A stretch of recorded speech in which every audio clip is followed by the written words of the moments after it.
ಹಾಕಿ ಆಯ್ತಾ, ರೆಡಿ ಆದ್ರ? ನಾನು ನಿನ್ನೆ ಸಾಯಂಕಾಲವೇ ಮಂಡ್ಯದಲ್ಲಿ IT ಇಲಾಖೆ ವತಿಯಿಂದ ನಡೆಯತಕ್ಕಂಥ ದಾಳಿಯ ಬಗ್ಗೆ ಮಾಧ್ಯಮದ ಸ್ನೇಹಿತರ ಮುಂದೆ ನನ್ನ ಪ್ರತಿಕ್ರಿಯೆ ಕೊಟ್ಟುಬಿಟ್ಟಿದ್ದೇನೆ.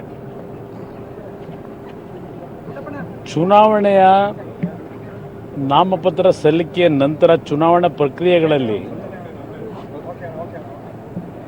ಈ ITಯ ರೈಡ್ಗಳೇನಿದ್ದಾವೆ ಇದು ರಾಜಕೀಯ ಪ್ರೇರಿತವಾಗಿರ್ತಕ್ಕಂಥ ರೈಡ್ ಆಗಿದೆ. ಕಾನೂನುಬದ್ಧವಾಗಿ IT ಇಲಾಖೆ ನಡ್ಕೊಳ್ತಕ್ಕಂಥ ಅವರ ಅಧಿಕಾರದ ವ್ಯಾಪ್ತಿಗಳೇನಿದೆ ಅದನ್ನು ದುರುಪಯೋಗ ಪಡಿಸ್ಕೊಳ್ಳದೆ ಮಾಡ್ತಕ್ಕಂಥದ್ದೇನಿದೆ ಅದಕ್ಕೆ ನನ್ನ ಸಹಮತ ಇದೆ. IT ಇಲಾಖೆ ಇರ್ತಕ್ಕಂಥದ್ದೇ ದೇಶದಲ್ಲಿ ಯಾರು ಅಕ್ರಮ ಹಣ ಸಂಪಾದನೆ ಮಾಡಿಟ್ಟಿರ್ತಾರೆ, ಸರಿಯಾದ ರೀತಿಯ ITಗೆ ಮಾಹಿತಿಗಳನ್ನು ಕೊಟ್ಟಿರೋದಿಲ್ಲ, ಅಂಥವರ ಮೇಲೆ ದಾಳಿ ಮಾಡ್ತಕ್ಕಂಥದ್ದು ಸಹಜ. ಅದು ನಾನಿಲ್ಲ ಅಂತ ಹೇಳೋದಿಲ್ಲ. ಇವತ್ತು ಇಂಡಿವಿಜುವಲ್ ಯಾರೋ ನಮ್ಮ ಅಭಿಮಾನಿಗಳ ಮನೆ ರೈಡ್ ಮಾಡೋದು ಒಂದು ಭಾಗ,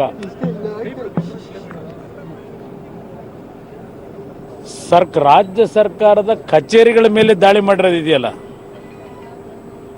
ಇದಕ್ಕೇನು ಹೇಳ್ತೀರಿ? ಈಗ ಅಲ್ಲೆಲ್ಲೋ ಹಾಸನದಲ್ಲಿ PWD ಲೋಕೋಪಯೋಗಿಯ ಇಂಜಿನಿಯರ್ನ ಕಚೇರಿಗೆ ರೈಡು, ಕನಕಪುರದಲ್ಲಿ ತಹಶೀಲ್ದಾರ್ ಕಚೇರಿ ರೈಡು, ಇದೆಲ್ಲ ಹೊಸ ರೀತಿಯಲ್ಲಿ ನಡೀತಾ ಇರತಕ್ಕಂಥ ಬೆಳವಣಿಗೆಗಳು. ಏಕಾಏಕಿ ಸುಮಾರು 25-30 ಕಡೆ ರೈಡ್ಗಳೇನು ನಡೀತಾ ಇದೆ. ಶಿವಮೊಗ್ಗದಲ್ಲಿ ರೈಡ್ ನಡೀತಾ ಇದೆ.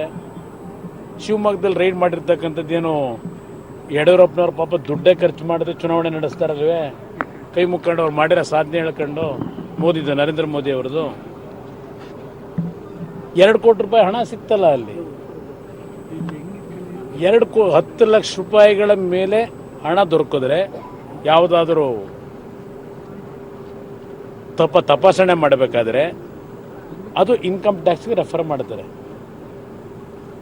2 ಕೋಟಿ ರೂಪಾಯಿ ಹಣ ಸಂಗ್ರಹ ಆಯ್ತಲ್ಲ ಅಲ್ಲಿ, ತಪಾಸಣೆ ಮಾಡಿದ್ರೆ ಹಿಡಿದಿದ್ರಲ್ಲ, ಇನ್ಕಮ್ ಟ್ಯಾಕ್ಸ್ಗೆ ಅದು ಹ್ಯಾಂಡ್ ಓವರ್ ಮಾಡಿದ್ರಲ್ಲ, ಇಲ್ಲಿಯವರೆಗೆ ಅದು ಯಾರು ದುಡ್ಡು ಅಂತ ಏನಾದ್ರು ಘೋಷಣೆ ಮಾಡಿದ್ರ? ಆ ಕೇಸ್ ಏನಾಗಿದೆ ಅಂತ ಹೇಳಿದ್ದಾರೆ ಬಾಲಕೃಷ್ಣ ಅವರು. ಅದು ಯಾವುದೋ ಡೆಲ್ಲಿ ಒಳಗೆ ಯಾವುದೋ ಕಾರ್ವಾನ್ ಪತ್ರಿಕೆಯಲ್ಲಿ ಬಂತಲ್ಲ, ಯಾವುದೋ ಯಡಿಯೂರಪ್ಪನ ಡೈರಿ, ಆ ಡೈರಿ ಬಗ್ಗೆ ಕ್ಲಾರಿಫಿಕೇಶನ್ ಕೇಳಿದ್ದಾರೆ ಯಾರು? ಬಾಲಕೃಷ್ಣಗೆ ಬೇರೆ ಇನ್ಯಾವುದಾದ್ರು ವಿಷಯದಲ್ಲಿ ಕ್ಲಾರಿಫಿಕೇಶನ್ ಕೊಟ್ಟಿದ್ದಾರೆ ಇವರು?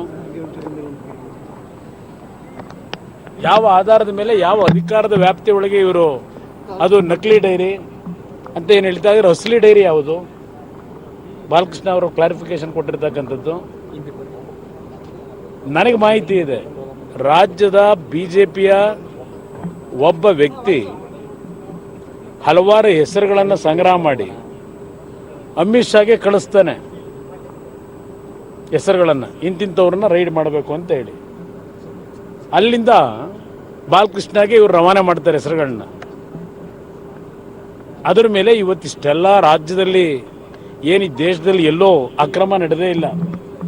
BJP ಸರ್ಕಾರಗಳು ನಡೀತಕ್ಕಂಥ ರಾಜ್ಯಗಳಲ್ಲಿ ಅಕ್ರಮಗಳೇ ನಡೆದಿಲ್ಲ. ಭಾಳ ಆನೆಸ್ಟ್ ಆಗಿ ಪ್ರಾಮಾಣಿಕವಾಗಿ ಈ ದೇಶ ಕಾಪಾಡ್ತಾ ಇರ್ತಕ್ಕಂಥವ್ರು BJP ನಾಯಕರುಗಳು. ಇವತ್ತು ನೋಡಿದೆ ಯಡಿಯೂರಪ್ಪನವ್ರದ್ದು, ಈಶ್ವರಪ್ಪನವ್ರ ಹೇಳಿಕೆಯನ್ನು. ಯಡಿಯೂರಪ್ಪನವ್ರು ಎಷ್ಟು ಲೂಟಿ ಮಾಡಿದ್ದಾರೆ ಅನ್ನೋದು ಜಗಜ್ಜಾಹಿರ. ಆ ಲೂಟಿ ಮಾಡಿರ್ತಕ್ಕಂಥದ್ದನ್ನು ರಕ್ಷಣೆ ಪಡ್ಕೊಳ್ಳಿಕ್ಕೆ ಈ ದೇಶದ ಸಂವಿಧಾನಾತ್ಮಕವಾದಂಥ ವ್ಯವಸ್ಥೆಗಳೇನಿದ್ದಾವೆ ಆ ಇನ್ಸ್ಟಿಟ್ಯೂಷನ್ಗಳನ್ನು ಯಾವ ರೀತಿ ಖರೀದಿ ಮಾಡ್ಕೊಂಡ್ರು. ವಿಧಾನಸೌಧದ ಮುಂಭಾಗದಲ್ಲಿ ಹಣ ಯಾರು ಸಾಗಿಸ್ತಾ ಇದ್ರಲ್ಲ,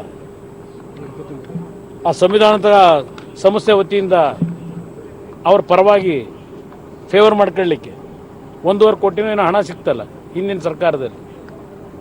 ಯಾರು ದುಡ್ಡು ಎಲ್ಲಿಗೆ ಹೋಗ್ತಾ ಇತ್ತು? ಇಲ್ಲಿವರೆಗೆ ಏನಾದರೂ ಇನ್ಕಮ್ ಟ್ಯಾಕ್ಸ್ನವರು ಅದರ ಮಾಹಿತಿ ಇಟ್ಟು ಶಿಕ್ಷೆ ಕೊಟ್ಟರೆ ಯಾರಿಗಾದರೂ? ಹೇಳ್ತಾ ಹೋದ್ರೆ ಸೀರೀಸ್ ಆಫ್ ಇದು ಹೇಳ್ಬೋದು. ಪಾಪ ನಮ್ಮ ಈಶ್ವರಪ್ಪನವ್ರು ಹೇಳಿದ್ದಾರೆ ಮುಖ್ಯಮಂತ್ರಿ ಆಗೋದಕ್ಕೆ ಅದಿಂತ ಪದ ಬಳಸಿದ್ದಾರೆ. ಇವ್ರ ಮನೆ ಒಳಗೆ ಇರಿಗೇಷನ್ ಮಿನಿಸ್ಟರ್ ಆಗಿ ಅದೆಂಥದ್ದು ನೋಟ್ನ ಕೌಂಟ್ ಮಾಡೋ ಮಿಷಿನ್ಗಳು ಇಟ್ಕೊಂಡಿದ್ರು. ಏನು ಪಾಪ ಕಷ್ಟಪಟ್ಟು ಹಣ ಸಂಪಾದನೆ ಮಾಡಿ ಪ್ರತಿದಿನ ಕೋಟ್ಯಾಂತರ ರೂಪಾಯಿ ಲೂಟಿ ಹೊಡೆದಿದ್ನ ನೋಟ್ನ ಎಣ್ಸಕ್ಕೆ ಇಟ್ಕೊಂಡಿದ್ರ 2 ಮಿಷಿನ್ನ. ಇವ್ರು ನಮಗೆ ಬುದ್ಧಿ ಹೇಳಕ್ ಬಂದಿದ್ದಾರಲ್ಲ ಪ್ರಾಮಾಣಿಕತೆ ಬಗ್ಗೆ. ಏನು ಪುಟ್ಟರಾಜು ಮನೆ ಒಳಗೆ ನೋಟ್ನ ಎಣ್ಸ ಮಿಷಿನ್ ಸಿಗ್ತಾ ಏನಾದ್ರು? ಏನು ಟನ್ಗಟ್ಟಲೆ ದುಡ್ಡು ಸಿಗ್ತಾ ಕುಮಾರಸ್ವಾಮಿದು ಏನಾದ್ರು ಅಲ್ಲಿ? ಯಾವ ಕಾರಣಕ್ಕೆ ಇವರು ಇವತ್ತು ಈ ರೀತಿಯ ದಾಳಿಯನ್ನು ನಡೆಸ್ತಾ ಇದ್ದಾರೆ? ಇವತ್ತು ಒಂದು ರೀತಿ ಭಯದ ವಾತಾವರಣ ಸೃಷ್ಟಿ ಮಾಡ್ಲಿಕ್ಕಷ್ಟೇ. ಇದಕ್ಕೆಲ್ಲ ಭಯಭೀತರಾಗಿ ನಾವು ಕೊಡ್ತೀವಿ ಅಂತ ತಿಳ್ಕೊಂಡಿದ್ದಾರೆ. ನನ್ನ ಮನೆಗೂ ಬೇಕಾದ್ರೆ ಬರಲಿ, ಮುಖ್ಯಮಂತ್ರಿಗಳ ಮನೆ ರೈಡ್ ಆಗಲ್ಲ ಅನ್ನೋದು ಗೊತ್ತು ನನಗೆ.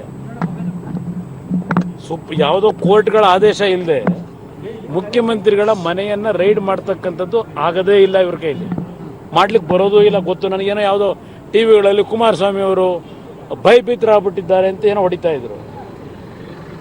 ನನ್ನ ಮನೆ 24 ಗಂಟೆ ಬಾಗಿಲು ತೆಗೆದಿರ್ತದೆ. ಪಾಪ ನನ್ನ ಬಗ್ಗೆ ಬಾಲಕೃಷ್ಣ ನನ್ನ ಕುಟುಂಬದ ಆಸ್ತಿ ಬಗ್ಗೆ ಎಷ್ಟೆಷ್ಟು ಶೋಧನೆ ಮಾಡೋರೆ ಅಂತಕ್ಕಂಥದ್ದು ನನ್ನ ಹತ್ರ ಮಾಹಿತಿ ಇಲ್ವೇ? ಏನೇನು ನಡೆಸ್ಕೊಂಡಿದ್ದಾರೆ ಅಂತೇಳಿ ಪಾಪ ಒದ್ದಾಡ್ತಾ ಇದ್ದಾರೆ. ಏನಪ್ಪ ಇವನು ಮುಖ್ಯಮಂತ್ರಿ ಆದವನು, ಹಿಂದೆ ಮುಖ್ಯಮಂತ್ರಿ ಆದವನು, ಏನು ಇವನು ಸಿಗೋದಿಲ್ವಲ್ಲ ನಮಗೆ ಅಂತೇಳಿ ಪಾಪ ಒದ್ದಾಡ್ತಾನೆ. ಆ ಬಾಲಕೃಷ್ಣಗೆ ಇವತ್ತು ಕೇಂದ್ರ ಸರ್ಕಾರ ಏನೋ ಸಂವಿಧಾನಾತ್ಮಕವಾದಂಥ ಹುದ್ದೆ ಕೊಡ್ತೀವಿ, ಇನ್ನೇನು 2 ತಿಂಗಳಿಗೋ 3 ತಿಂಗಳಿಗೋ ರಿಟೈರ್ ಆಗ್ತಾರೆ. ಇವತ್ತು ನೀನು ಇದೆಲ್ಲ ನಡೆಸು, ಕಾನೂನು ಬಾಹಿರವಾಗಿ ಅಧಿಕಾರ ದುರುಪಯೋಗ ಪಡಿಸ್ಕೊಂಡು ನಿನಗೆ ಮುಂದೆ ರಾಜ್ಯಪಾಲರು ಇದನ್ನಂತ ಹೇಳಿ ಇದೆಲ್ಲ ನಡೆಸ್ಕೊಂಡು ಕೂತಿದ್ದಾರೆ. ನನಗೆ ಗೊತ್ತಿಲ್ಲದೆ ಇರ್ತಕ್ಕಂಥದ್ದು. ಅದಕ್ಕೋಸ್ಕರಲೇ ಇವತ್ತು ಈ ರೀತಿಯ ಕೇಂದ್ರ ಸರ್ಕಾರದ ಅಧೀನದಲ್ಲಿ ಬರ್ತಕ್ಕಂಥ ಕಚೇರಿಗಳನ್ನು ದುರುಪಯೋಗ ಪಡಿಸ್ಕೊಳ್ತಕ್ಕಂಥದ್ದೇನಿದೆ ವಿರೋಧಿಗಳ ಮೇಲೆ, ಇವತ್ತು ನರೇಂದ್ರ ಮೋದಿ ಅವರಿಗೆ ಕೇಳಲಿಕ್ಕೆ ಬಯಸ್ತೀನಿ. IT ಅಧಿಕಾರಿಗಳು ಯಾವ ಕಾರಣಕ್ಕೆ ಇಲ್ಲಿಯವರೆಗೆ ರಾಜ್ಯ ಸರ್ಕಾರದ ಪೊಲೀಸ್ ಇಲಾಖೆ ಅಧಿಕಾರಿಗಳನ್ನು ಉಪಯೋಗ ಮಾಡ್ತಾ ಇದ್ರು, ಅವರ ಸಹಾಯವನ್ನು ಕೇಳ್ತಾ ಇದ್ರು ರೈಡ್ ಮಾಡಬೇಕಾದ್ರೆ? ಯಾವ ಕಾರಣಕ್ಕೆ CRPF ಇಂದ ಕರ್ಕೊಂಡ್ಬಂದರು ಇವತ್ತು ಅಧಿಕಾರಿಗಳನ್ನ ಇಲ್ಲಿ? ಇವತ್ತು ಈ ದೇಶದ ಯಾವೊಂದು ಫೆಡರಲ್ ಸಿಸ್ಟಮ್ನ ಇವತ್ತು ನಾಶ ಮಾಡಲಿಕ್ಕೆ ಹೊರಟಿದ್ದಾರೆ. ಇವತ್ತು ರಾಜ್ಯ ಸರ್ಕಾರದ ವಿರುದ್ಧ ಇವರೇನು ದಂಗೆ ಹೊರಟಿದ್ದಾರೆ, ಇವರು ದಾಳಿ ಮಾಡಲಿಕ್ಕೆ. ಇವತ್ತು CRPFನ ಕಳಿಸಿ ಈ ರೀತಿಯ ಒಂದು ಉದ್ದಟತನ ನಡೆಸ್ಕೊಂಡ ಮೇಲೆ ನಾನು ನಮ್ಮ ಅಧಿಕಾರಿಗಳನ್ನು ಉಪಯೋಗ ಮಾಡ್ಕೊಂಡು ನಾನು ದುರುಪಯೋಗ ಪಡಿಸ್ಕೊಳ್ಳಿಕ್ಕೆ ಸಾಧ್ಯ ಇಲ್ವೇ? ಇಂಥ ನೀಚತನದ ರಾಜಕೀಯ ಎಲ್ಲಾದರೂ ಕಾಣಲಿಕ್ಕೆ ಸಾಧ್ಯ ಇದೆಯಾ? ಇದನ್ನ ನಾವು ಹೇಳ್ತಾ ಇರೋದು. ರೈಡನ್ನು ಕಾನೂನುಬದ್ಧವಾಗಿ ಬೇರೆ ಸಂದರ್ಭಗಳಲ್ಲಿ ನಡೆಸ್ತಕ್ಕಂಥದ್ದು ಒಂದು ಭಾಗ. ಇಲ್ಲಿ ಯಾರು ಮೇಲ್ನೋಟಿಗೆ ಎಲ್ರಿಗೂ ಅರ್ಥ ಆಗ್ತದೆ. ಕೇವಲ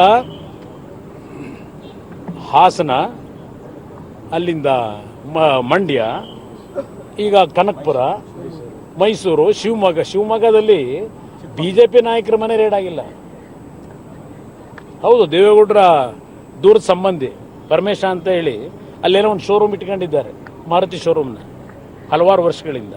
ಮತ್ತು ಚಿಕ್ಕಮಗಳೂರು ಈ ಭಾಗದಲ್ಲೇ ಯಾತಕ್ಕೆ ಇವರು ರೈಡ್ ಮಾಡ್ತಾ ಇದ್ದಾರೆ? ಹಾಗಿದ್ರೆ ರಾಜ್ಯದಲ್ಲಿ ಬೇರೆ ಇನ್ನೆಲ್ಲೂ ನಡೆದಿಲ್ವೇ? ಇನ್ನೆಲ್ಲೂ ಅಕ್ರಮವಾಗಿ ಹಣ ಇಟ್ಕೊಂಡಿಲ್ವೇ ಇವರು? ಬರೀ ಇದೇ ಭಾಗಕ್ಕೆ ಮಾತ್ರ ಏನು ಸೀಮಿತವಾಗಿದ್ದಾರೆ? ಅಲ್ಲಿಗೆ JDS ಪಕ್ಷದ ಬಗ್ಗೆ ಅವ್ರಿಗಿರ್ತಕ್ಕಂಥ ಭಯ BJP ನಾಯಕರುಗಳಿಗೆ, ಕಾಂಗ್ರೆಸ್ ಪಕ್ಷಕ್ಕೆ, ನಮ್ಮ BJPಯ ಕೇಂದ್ರ ಸರ್ಕಾರಕ್ಕೆ, ಕಾಂಗ್ರೆಸ್ಸು ಮತ್ತು JDSನ ಕೆಲವು ಆಯ್ದ ಮಂದಿಗಳನ್ನು ಇವತ್ತು ಇವರು ಈ ದಾಳಿಗೆ ಒಳಪಟ್ಟಿರ್ತಕ್ಕಂಥದ್ದೇನಿದೆ. ಅದಕ್ಕೆ ನೆನ್ನೆನೇ ಹೇಳಿದೆ, ಬಾಲಕೃಷ್ಣ ಏಜೆಂಟಾಗಿ ಕೆಲಸ ಮಾಡ್ತಾ ಇದ್ದಾನೆ ಅಂತ. ಒಬ್ಬ ಅಧಿಕಾರಿಯಾಗಿ ಕೆಲಸ ಮಾಡಬೇಕು, ನ್ಯಾಯಯುತವಾಗಿ ಕೆಲಸ ಮಾಡಬೇಕು. ಎಷ್ಟು ಜನ BJP ಈ ರಾಜ್ಯದೊಳಗೆ ಅಧಿಕಾರದಲ್ಲಿದ್ದಾಗ ಲೂಟಿ ಹೊಡೆದಿದ್ದಾರೆ? ಅವರ ಆಸ್ತಿಗಳು ಎಷ್ಟಿದೆ? ಯಾರು ತನಿಖೆ ಮಾಡಿದ್ದಾರೆ ಯಾರ ಮೇಲಾದರೂ?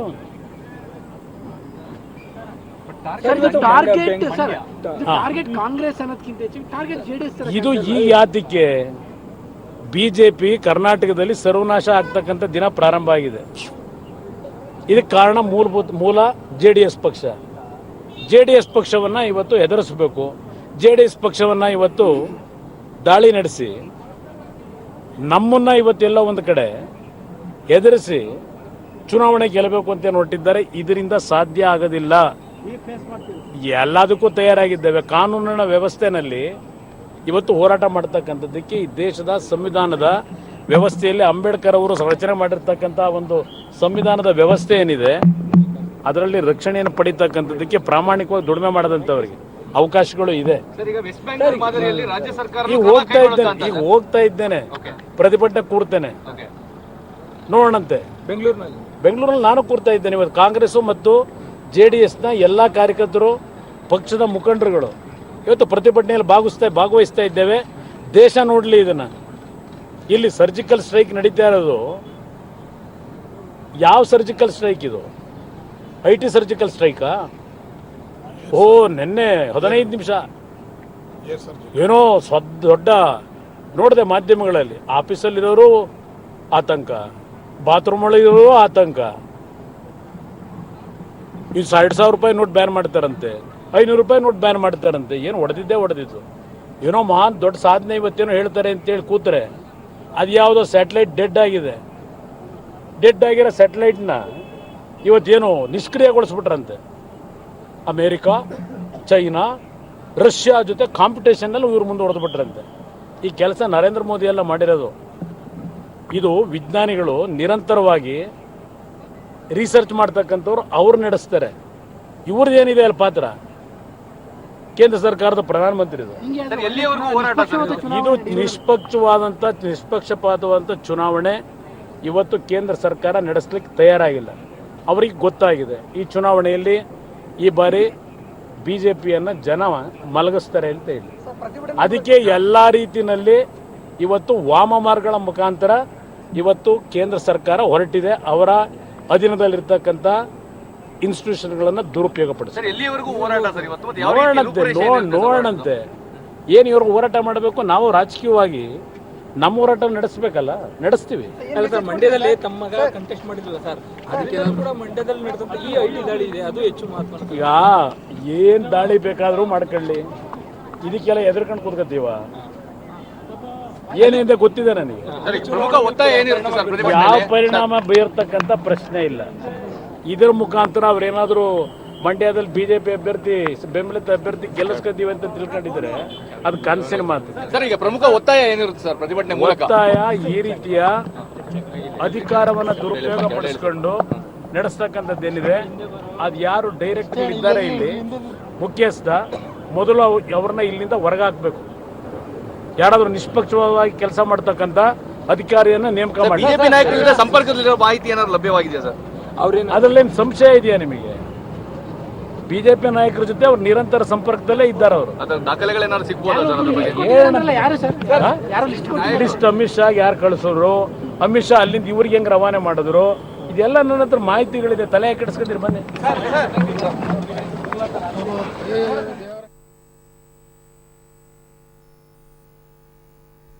ಎಸ್, ಮೊದಲ ಬಾರಿಗೆ CM ಪ್ರತಿಕ್ರಿಯೆಯನ್ನ ಕೊಟ್ಟರು. ಮೊದಲು ಟ್ವೀಟ್ ಮಾಡಿದ್ರು, ನಂತರದಲ್ಲಿ ಈಗ ಮಾಧ್ಯಮಗಳ ಮುಂದೆ ಮಾತನಾಡ್ತಾ ಹೇಳಿದ್ರು ಇದು ರಾಜಕೀಯ ಪ್ರೇರಿತವಾಗಿ ಮಾಡಿರುವಂತಹ ಒಂದು ದಾಳಿ. ಯಾತಕ್ಕೋಸ್ಕರ JDS ಮತ್ತು ಕಾಂಗ್ರೆಸ್ ನಾಯಕರನ್ನ ಟಾರ್ಗೆಟ್ ಮಾಡಿ ಈ ರೀತಿ ಮಾಡ್ತಾ ಇದ್ದಾರೆ ಅನ್ನೋದನ್ನ ಪ್ರಶ್ನೆ ಕೂಡ ಮಾಡಿದ್ರು.